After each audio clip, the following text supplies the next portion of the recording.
Number নেই, আর আমার এই নাম্বারে কোনো ইমো নেই। যদি ভালোবেসে কেউ আমাকে দেখার জন্য আমাকে ইমো ফোন কিনা দেয়, আমি তার সাথে আমি সাধারণভাবে আমি ভালোবেসে তার সাথে কথা বলবো। আচ্ছা, তাকে বিয়ে করবেন তো নাকি ফাঁকি দিবেন? তাকে বিয়ে করবো। সে ইমো ফোন কিনা দিলে বাস্তবে আমাকে দেখবে, জানবে, আমাকে চিনার পরে সে তো আমাকে বিয়ে শাদী করবে। সে আমাকে দেখুক, জানুক, আমাকে ইমো ফোন কিনা দিলে আমি তার সাথে কথাবার্তা বলবো। তার সাথে প্রতারণা করবেন না তো? না, আমি কখনো প্রতারণা করব। কথা কি যে হয়তো বাইরে থেকে মানুষ যেখান থেকেই ফোন দেখ, সে তো আমাকে ভালোবেসে একটা ফোন কিনা দেবে, কারণ তারও অনেক কষ্টের টাকা দিয়ে আমাকে ফোনটা কিনা দেবে। আমি কেন তার সাথে প্রতারণা করব?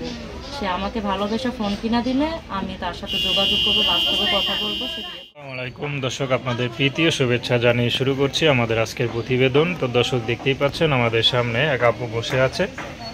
তো আমরা তার গল্পটা শুনি। তো জানবো আপু কেন আমাদের ইউটিউবের মাঝে আসলেন, তিনি কি বলতে চান। আপু খুবই অসহায়, আপু এই প্রথম ইউটিউবে আসছেন। তো আমরা তার মুখ থেকে তার গল্পটা জানতে চাই। আপু আসসালামু আলাইকুম। ওয়ালাইকুম আসসালাম। কেমন আছেন? আছি ভাই, আল্লাহ সুখে দুঃখে রাখছে, আলহামদুলিল্লাহ। ভালো থাকলে ভালো। আপু আপনার নাম কি?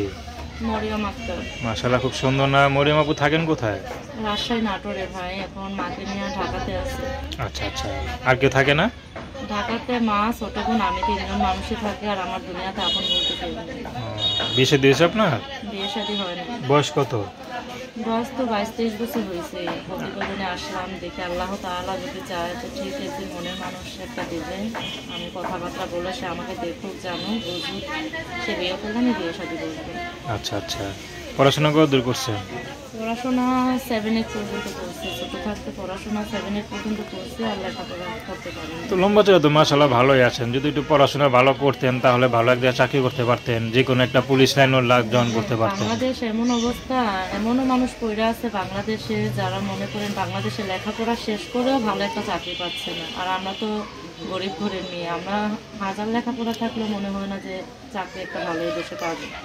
আচ্ছা, আপনার কোনো স্বপ্ন ছিল যে বড় হয়ে এটা হবো বা ওটা হবো? হ্যাঁ, বড় হয়ে স্বপ্ন দেখছি যে আমি পড়াশোনা করে পুলিশ হবো, একটা ভালো চাকরি করবো। যেহেতু আমার উচ্চতা 5 ফুট 5 ইঞ্চি, আমার অনেক স্বপ্ন ছিল। কিন্তু আমার তো দুনিয়াতে আপন বলতে কেউ নেই। আমার বাবা নেই, আমার মা কিন্তু মানুষের ওখানে কাজ করে আমাকে বড় করছে। এখন আমি বড় হয়ে সে কাজ করে আমি সংসার চালাই।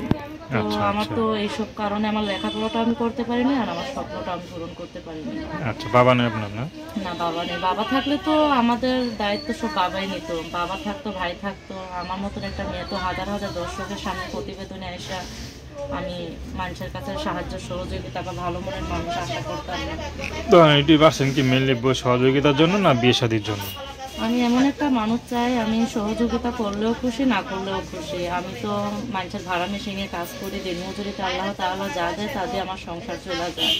এতদিন মানুষ ছিল না, আমার 22-23 বছর কষ্ট করে পার হয়ে গেছে। এখন আমি এমন একটা মানুষের আশা প্রতিবেদনে আসছি যে এই মানুষটা আমার দায়িত্ব নিয়ে আমাকে ভালোবেসে বিয়া শাদী করবে, আমি তার কাছে বিয়া শাদী করবো। দর্শক, তার নাম্বারটা হচ্ছে নাম্বার বলতে পারেন আপনি না আমি বলে দিব? হ্যাঁ, নাম্বার বলতে পারবো। তো বলেন। আচ্ছা, আপনি যখন শিক্ষিত নাম্বার তো বলতে পারবেন, ঠিক না? আচ্ছা, আমি নাম্বারটা বলতেছি 0188 2163 আরেকবার বলেন। 0188 2163 আচ্ছা দর্শক, প্রেম ভালোবাসা, সাহায্য সহযোগিতা, বিয়ে শাদী করা একান্ত আপনাদের ব্যক্তিগত ব্যাপার। তো আসুন আমরা 5 ওয়াক্ত নামাজ পড়ি, সর্বদা দেশের সেবা করি।